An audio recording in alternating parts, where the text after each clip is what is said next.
우리는 다 은혜를 받은 사람들입니까? 은혜를 받지 않은 사람들입니까?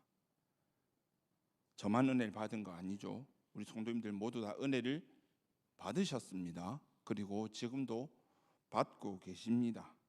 그런데 이 은혜에 대해서 우리가 너무나 오해하고 있는 게 많은 것 같아서 오늘 말씀 제목이 은혜로 다시 시작합시다라는 말씀 제목과 함께 은혜에 대해서 나누고자 합니다.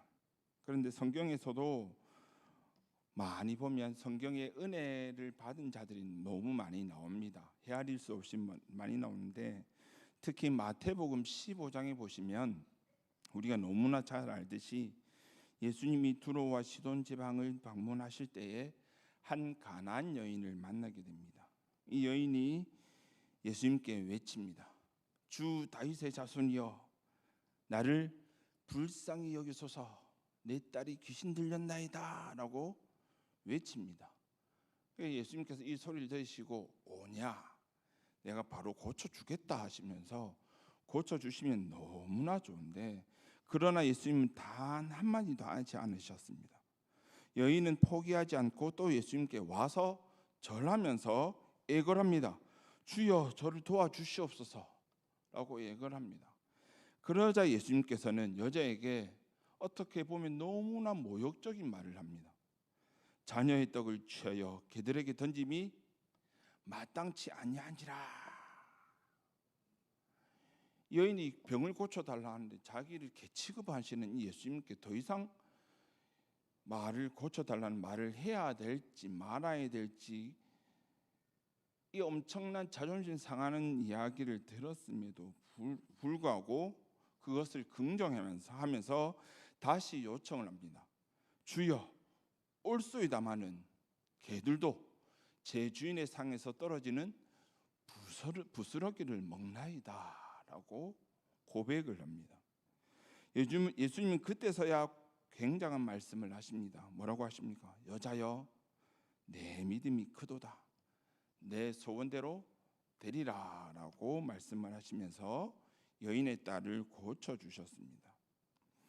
그런데 이 여인은 예수님께 이야기를 듣는데도 어떻게 보면 자존심이 너무나 상하는 이야기를 들었습니다. 우리도 다른 사람들에게 자존심이 너무나 상할 때가 많습니다.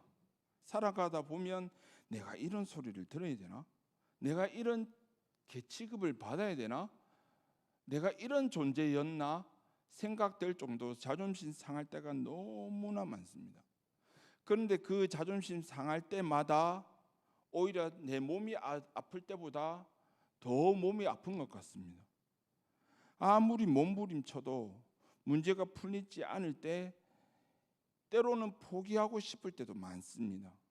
거기다가 이 여인은 딸의 병을 고쳐보려고 예수님께 나왔는데 처음에는 예수님은 관심도 없어 보이십니다. 그러다가 예수님의 말에 자존심이 상할 수 있었지만 꾹 참고 그 고비를 넘깁니다. 진짜 포기하고 싶고 포기할 수 있었지만 여인은 포기하지 않았습니다. 왜 포기하지 않았을까요? 왜냐하면 이 여인은 자신이 처한 상황을 너무나 잘 알고 있었고, 그리고 이 처한 상황을 해결해 주실 분은 예수님밖에 없음을 너무나 잘 알고 있었습니다. 그렇기에 예수님께 끝까지 매달리는 여인의 믿음을 볼 수가 있습니다. 이 여인은 현실을 정확하게 직시하고 있었습니다.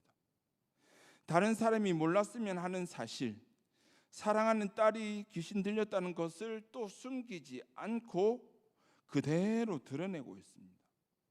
그리고 이 가난안 여인은 믿었습니다. 무엇을요? 이 딸의 귀신 들림에 노임받는 은혜가 오직 예수님께로부터 비롯된다는 것을 믿었습니다.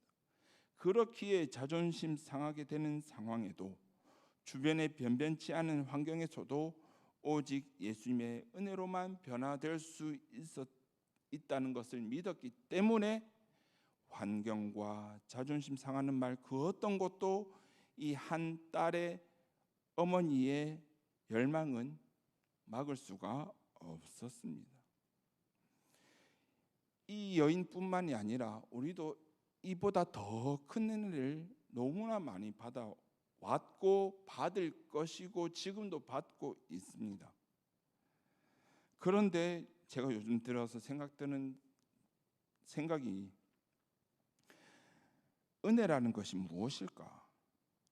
그리고 그 은혜를 받은 우리가 은혜를 받았다고 살아가는데 우리는 왜 그 존귀한 은혜를 받아놓고도 왜 그 은혜대로 변화되어 살지 못할까라는 생각이 요즘 많이 들었습니다.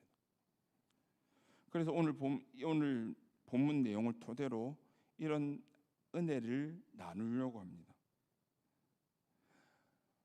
제가 처음에 질문 드렸지만 우리는 지금 은혜를 다 받아왔습니다. 특별한 은혜까지 받았습니다. 구원의 은혜를 받았습니다. 그럼에도 계속해서 지금도 우리는 주님을 통해서, 우리 아버지를 통해서 은혜를 받아오고 있습니다. 그런데 우리의 삶을 되돌아보면 그 은혜만큼 우리 자신이 변화되는 삶을 살아가고 있습니까? 아니면 제자리에 머무는 것 같습니까? 한번 곰곰이 생각해 보십시오. 은혜 받은 만큼 내가 변화되고 살아가고 있다. 1번. 아니다. 거의 제자리인 것 같아. 2번. 한번 대답을 내보십시오. 대답을 못하시면 2번이라고 생각을 하고 있겠습니다. 저도 마찬가지입니다. 2번입니다. 왜 받았는데, 은혜를 받았다면서도 이 변화되는 삶을 살지 못할까? 첫 번째는 은혜가 무엇인지 잘 인식하지도 못하고 잘못 인식하고 잘 모르기 때문입니다. 은혜가 그 자체로만 사람을 변화시킬 수도 있습니다. 그런데 그때는 잠시뿐입니다. 은혜가 사람을 변화시킬 수는 있어도 온전히 변화시키지는 못합니다. 여기 계신 거의 모든 분들이 세례를 받아와서 세례 공부하실 때 다 공부하셨을 거라 믿습니다. 성령님께서 우리에게 은혜를 베푸시는 방편이 3가지가 있습니다. 그 3가지가 무엇입니까? 첫 번째, 답을 나와 있습니다. 첫 번째, 말씀. 두 번째, 기도. 세 번째, 성례입니다. 우리가 은혜를 받았음에도 불구하고 이 말씀과 기도와 성례 없이 내가 은혜를 누릴 수 있다? 이거는 완전한 거짓말입니다. 마치 농부가 사과씨를 땅에 심었는데 씨가 열매라고 말하면 안 되죠. 씨는 씨일 뿐 열매가 될 수가 없습니다. 씨가 땅에 심겨지면 씨가 양분과 수분을 먹고 변화를 일으켜서 자신은 깨어지고 나서 그것이 나무가 되고 잎사귀가 나고 꽃을 피우고 나서 마지막엔 열매를 맺습니다. 우리도 그 주님께서 주시는 은혜가 심겨져서 계속적으로 그 은혜가 있으면 좋은데 머물지 않습니다. 계속해서 그 은혜를 가지고 있지 않습니다. 왜? 우리는 계속해서 죄라는 것이 내 안을 계속 들어오고 있거든요. 죄를 짓고 있거든요. 그렇기에 우리는 수분과 양분이 되는 이 말씀과 기도 없이 내가 은혜를 계속 누리며 살고 있다. 그거는 거짓말인 것입니다. 그런데 우리는 가만히 생각을 해보시면 은혜 받는 것에 급급을 합니까? 아니면 말씀과 기도를 계속해서 내 안에 머물도록 노력을 하는 삶을 살고 있습니까? 말씀과 기도를 계속 가까이 하는 것보다 은혜를 누리기를 너무나 급급히 하는 삶을 살아가고 있습니다. 왜냐하면 은혜라는 것을 우리가 너무나 지치거나 힘들 때 또 찾고 구하고 충전하면 되는 것처럼 생각하는 경향이 많기 때문입니다. 우리는 꼭 기억을 해야 합니다. 말씀과 기도 없이 은혜 넘치는 삶을 산다? 아닙니다. 은혜를 받아 누리고 있지만 계속해서 그 은혜가 내 안에 머물기 위해서는 말씀과 기도 없이 안 된다는 사실을 꼭 기억을 해야 됩니다. 은혜로만 우리를 변화시킬 수는 없습니다. 그러나 은혜를 주신 분은 은혜를 그냥 주시는 것이 아니요, 그 은혜의 정확한 목적과 그 뜻이 담겨 있다는 것을 우린 또한 인식해야 합니다. 그 목적은 우리가 받은 은혜가 기초가 되어서 많은 사람들에게 그러한 선한 영향력을 끼치는 선한 그리스도인의 삶을 살아가는 것입니다. 우리에게 복음을 주신 것도 내가 혼자 복음을 믿고 잘 살아라, 구원받아라가 아닙니다. 구원을 흘러보내는 통로의 역할을 해야 하는 것이 구원받은 자의 삶이라는 것입니다. 오직 은혜를 주신 그분의 목적을 헤아려서 열매 맺는 삶을 위해서 은혜에 대한 계속적인 조치, 말씀과 기도를 쉬지 않고 행해야 함을 기억을 하시기를 바랍니다. 그러면 지금 계속해서 말씀과 기도를 하고 계십니까? 아니면 오늘은 쉬어도 되겠지, 안 해도 되겠지 라고 생각하실 때가 많습니까? 때로는 우리가 은혜를 베푸신 하나님의 목적대로 순종하지 않을 때에 은혜가 은혜되지 못하고 오히려 그 사람에게는 값싼 은혜로 전락하게 하거나, 또는 그 은혜가 그 사람에게는 우상이 될 수 있다는 것을 우리는 망각해서는 안 됩니다. 내가 만약에 은혜를 받기를 그 하나만 바라보고 급급한다, 은혜가 우상이 된다는 겁니다. 은혜를 받아놓고 말씀과 기도 없이 살아가고 또 은혜가 말라버리면 또 은혜 달라고 기도하고 말씀과 기도는 전혀 없이, 이게 참된 구원의 은혜와 함께, 특별한 은혜와 함께 은혜를 받아 누리고 있는 자의 모습이 아니라는 것입니다. 우리는 말씀 없이 예수님을 믿는 자들의 모습이 아니요, 기도 없이 살아갈 수 없는 자들입니다. 예수님도 십자가에 못 박혀 죽으시기 그 끝날까지, 그 전날까지 우리 하나님 아버지께 기도하셨습니다. 은혜를 구하셨습니다. 제발 이것만 피하게 해주십시오. 하지만 아버지의 뜻대로 되기를 원합니다. 그러한 예수님도 그 마지막까지 기도에 매달리셨는데, 우리가 기도하지 않는다, 우리가 말씀 보지 않는다,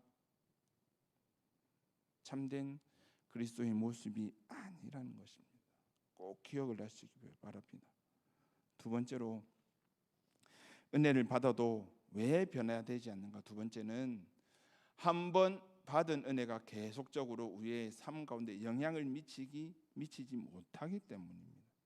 조금 전에 말씀드렸지만 은혜의 속성은 지속성이 없습니다. 이렇게 말씀드리면 반드시 질문을 하실 겁니다. 구원의 은혜가 그렇다는 겁니까? 아니요. 제가 지금 말씀드리는 은혜는 구원과 관련된 은혜가 아니라 일상생활에서 날마다 우리가 받아 누려야 하는 생활 속에서의 범사의 은혜를 말씀드리는 겁니다. 결국 우리의 일상 삶 가운데 받아야 하는 은혜들은 조금 전에 말씀드린 것처럼 말씀과 기도가 늘 따라와야 그 은혜를 누릴 수가 있습니다. 그리고 그 은혜는 오늘 본문에서도 뭐라고 말씀하십니까? 히브리서 4장 16절의 말씀을 보면, 그러므로 우리는 긍휼하심을 받고 때를 따라 돕는 은혜를 얻기 위하여 어떻게 하라고요? 은혜의 보좌 앞에 담대히 나아가라고 말씀을 합니다. 날마다 구원의 은혜와 우리 긍휼하심을 받고 있음에도 불구하고 때를 따라 돕는 은혜가 필요한데, 그 은혜를 받아 누리기 위해서는 은혜의 보좌 앞에 날마다 나아가라는 겁니다. 날마다 나아가시기 바랍니다. 은혜의 보좌 앞에 날마다 나아가시기 바랍니다. 그런데 로마서 6장 14절의 말씀에서도 이렇게 이야기를 합니다. 죄가 너희를 주장하지 못하리니 이는 너희가 법 아래에 있지 아니하고 은혜 아래 있음이라라고 말씀을 합니다. 죄는 우리가 은혜 안에 있을 때 절대 우리를 주장하지 못합니다. 그 은혜는 은혜의 보좌 앞에 나아갔을 때만 누릴 수 있는 은혜입니다. 그렇다면 반대로 이야기를 하면 우리가 은혜의 보좌 앞에 나가지 않고 은혜의 삶을 누리지 못하고 있다면 우리는 어떻게 죄가 우리를 주장하는 삶을 살고 있다는 겁니다. 우리는 죄가 우리를 주장하는 삶을 살고 있습니까? 날마다 은혜의 보좌의 자리를 찾아서 살아가는 자들입니까?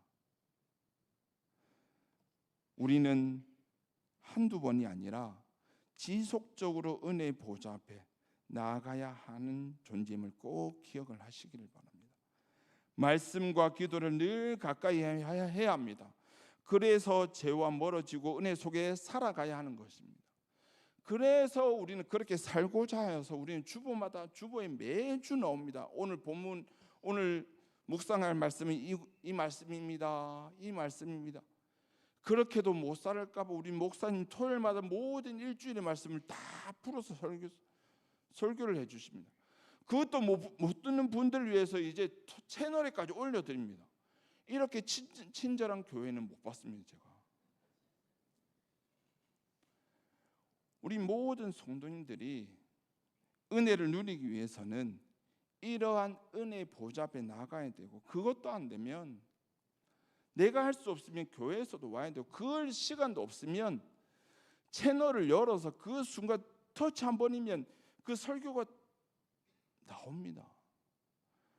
우리는 은혜를 누리면서 죄가 우리를 주장하지 못하는 그러한 삶을 살아가시는 저와 우리 성도님들의 삶이 되시기를 바랍니다. 그런데 마귀들은 반대로 접근을 합니다. 은혜와 멀어지기 위해서 끊임없이 성령의 조명에 불순종하도록 합니다. 뿐만 아니라 은혜의 방편이 되는 말씀과 기도가 있는 자리에 참여하지 못하도록 어떠한 수를 써서라도 참여하지 못하도록 합니다. 그래서 스스로 변명을 한두 번 해서 은혜를 받은 것처럼 한두 번 교회 가서 말씀 들으면 은혜 받은 것처럼 그렇게 우리는 착각을 하고 살아갈 때가 너무나 많습니다. 지금도 우리 성령님께서는 우리 안에서 죄와 멀어지고 은혜와 가까워지도록 계속해서 은혜의 자리로 우리를 콜링하시고 부르시는 이유는 한두 번의 과거의 은혜로 우리가 전쟁터 같은 이 세상에서는 절대 이길 수 없기 때문에 우리를 계속해서 은혜의 자리로 부르십니다. 그 부르심에 응답하여서 우리 이 자리에 나와 있는 것입니다. 꼭 기억을 하십시오. 은혜의 자리는 무슨 일이 있어도 지킨다. 말씀은 무슨 일이 있어도 읽는다. 기도는 아파 죽어도 기도한다. 주일은 죽을지언정 교회에서 죽겠다. 이러한 마음가짐으로 은혜의 자리를 지켜야 한다는 것입니다. 아파 죽을지언정 주일은 교회에 와야 된다고 말씀을 드렸더니 웃으시는 분들이 있는데, 제가 어릴 때 그런 교육을 받았습니다. 제가 중3 때인가요? 중등부 회장을 하고 있었는데 제가 회장까지 했었습니다. 회장을 했었는데요, 너무나 아파가지고 열이 39도까지 올라가고 교회는 가야 되는데 어머니는 깨우는데 도저히 못 일어날 것 같아. 그때는 영상도 없죠. 교회에 가야만 말씀을 들을 수 있는 상황에서 엄마 도저히 아파서 못 가겠는데 오늘만 집에 있으면 안 될까요? 라고 했더니 죽어도 교회 가서 죽어라. 그 말을 듣고 내 어머니가 맞는지 의심할 때가 있었습니다. 그러한 마음이 우리에게 있어야 된다는 거죠. 그러면 그렇게 나오면 진짜 죽을 것 같죠? 살게 하시는 분이 우리 주님이십니다. 꼭 기억을 하십시오. 아파도 말씀 읽는다. 아플지언정 열이 날지언정 기도는 하고 잠을 잔다. 기도는 한다. 죽을지언정 주일은 무조건 교회에서 지킨다. 꼭 기억을 하셔서 이 은혜 보좌 앞에 날마다 나무로 1년 365일 매 순간순간에 은혜가 넘치는 삶을 살아가시기를 바랍니다.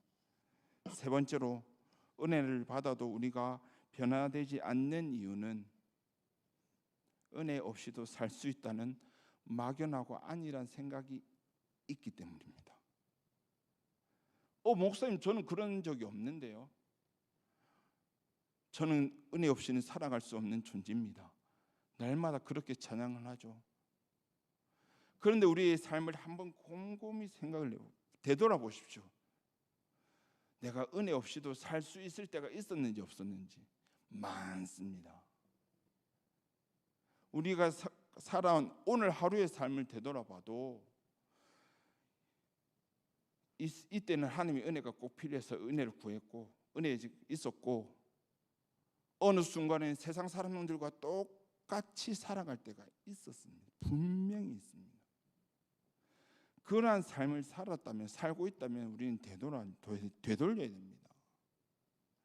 굳이 은혜가 아니어도 다른 방편으로도 우리가 살 수 있다는 아주 무서운 발상과 생각으로 하루하루를 살아간다면 나 자신도 쳐야 되지만 우리 옆에 있는 우리 목원들과 우리 기관에 있는 구성원들과 또 우리 교회 어떤 성도님들 그렇게 살고 있다, 끌어와서라도 은혜 보좌 앞에 앉히고 데리고 와서 은혜의 삶을 살도록 해야 하는 것입니다.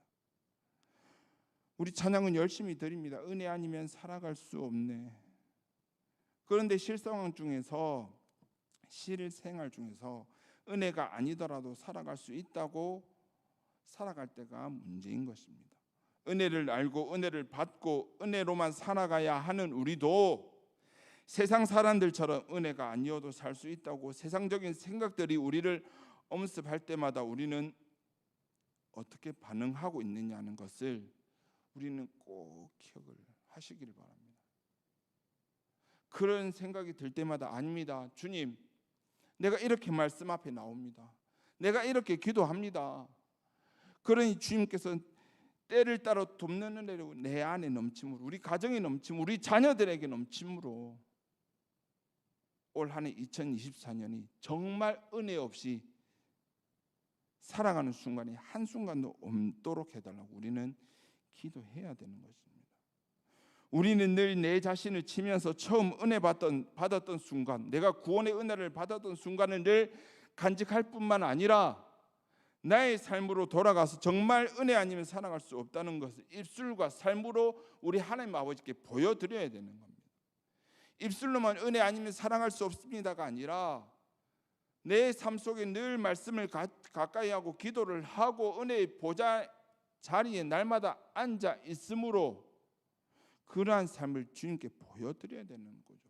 그러한 삶이 참된 삶이라는 것을 세상 사람들에게 보여줘야 된다는 겁니다. 우리의 은혜 아니면 살아갈 수 없다는 찬양으로만 드린다면 마귀는 무서워 떨지 않습니다. 세상 사람들은 어떻습니까? 비웃습니다. 은혜가 받은 자로서 진짜 실제 생활 가운데 하나님의 은혜로만 살려고 몸부림치는 그러한 성도가 아니면 세상은 우리가 받은 은혜를 비웃으실지 모릅니다. 왜냐하면 세상은 은혜가 아니어도 살 수 있다고 우리에게 외치고 있기 때문입니다. 돈으로 산다, 명예로 산다, 좋은 대학으로 산다, 좋은 직장으로 산다. 지금도 얼마나 젊은이들에게 외치고 있습니까? 그래서 우리 믿음의 선배 되시는 우리 성도님들이 아니다, 은혜로만 살 수 있다, 하나님께서 채워주신, 날마다 채워주시는 그 은혜로만 살 수 있다는 것을 우리가 보여줄 때, 아, 맞다, 우리 엄마가, 우리 아빠가, 우리 할머니가, 우리 할아버지가, 우리 교회 권사님, 우리 집사님이 우리 목사님이, 우리 전도사님이 그렇게 살아오시더라 라는 것을 보여줄 때 우리 다음 세대도 든든히 서는 것을 꼭 기억을 하시기를 바랍니다. 여러분, 우리 인간이 죄와 은혜 가운데 어디에 물들기가 쉬울까요? 죄입니다. 죄. 우리는 죄인으로 태어났고 죄를 지으면서 살아가고 있습니다. 죄를 짓는 것에는 노력할 필요가 없습니다. 그런데 죄인으로 살아왔기 때문에 죄인이 아닌 은혜의 자리에 앉기에는 너무나 힘듭니다. 제가 성경책을 제일 처음 읽었을 때가 언제인 줄 아십니까? 가정 예배 드릴 때 말고 제 스스로 펴서 읽을 때가 언제인 줄 아십니까? 중3 때입니다. 중3 때. 제 스스로 창세기 1장 1절을 제일 처음 읽었을 때 중3 때입니다. 그때 예수님을 만났습니다. 그러한 존재가 우리가 그렇기에 성경을 필려고 노력해야 겨우겨우 한 장 읽고 한 절을 읽을 수 있는 것입니다. 그리고 우리 자녀들은 더더욱 그렇습니다. 지금 성경이 아니어도 너무나 눈에 띄는 것이 너무나 많습니다. 그렇게 성경을 가까이 하지 않아도 말씀을 가까이 하셔도 얼마나 즐거운지 모릅니다. 그런데 가정에서 엄마와 그리고 아빠가 같이 성경 안 읽고 TV 보고 있다. 자녀들은 무엇을 가까이 하기 쉬울까요? TV, 핸드폰, 게임기 가까이 하기 쉽습니다. 그런데 우리가 자녀들 앞에서라도 성경책을 보고 있다. 자녀들은 어떻게 해서라도 그 성경책을 한 번은 핍니다. 한 번은 경험은 해보셨을 것입니다. 엄마 아빠가 TV를 보면 같이 TV 보고, 엄마 아빠가 책을 보면 같이 책을 보고, 엄마 아빠가 성경책을 보면 성경책을 볼 수밖에 없는 게 우리 가정입니다. 그렇기에 우리가 은혜의 자리, 은혜의 가정을 누리기 위해서는 말씀과 기도와 은혜의 보좌가 늘 가까이 해야 함을 꼭 기억을 하시기를 바랍니다. 우리는 지금도 한량없는 은혜를 받으며 살아가고 있습니다. 그런데 실제적으로 그 받은 은혜가 온데간데 없고 때로는 내 성질만 남고 내 자랑만 남아서 하나님의 은혜를 저버리는 사람이 아닌지 모르겠습니다. 오늘 말씀드린 은혜의 성질을 꼭 기억을 하셔서, 그리고 은혜만 우리를 지배하려고 하는 것이 아니라 죄의 영향력도 우리에게 계속 영향력을 미쳐 은혜가 멀어지게 한다는 것을 꼭 기억을 하셔서 은혜에 방편되는 말씀과 기도, 또 때를 따라 돕는 은혜가 얻기 위해서는, 우리에게 넘치기 위해서는 늘 은혜의 보좌에는 담대하게 나와야 된다는 것을 꼭 기억을 하셔서, 올해 1월달 벌써 1월이 15일이 지났습니다. 17일입니다. 1월달 은혜로 시작을 하셔서 마지막 12월 31일 하나님 아버지께 정말 은혜로 시작해서 은혜로 마치게 해주심을 감사의 영광을 올려드리는 저와 우리 성도님들의 삶이 되시기를 주님의 이름으로 축원합니다.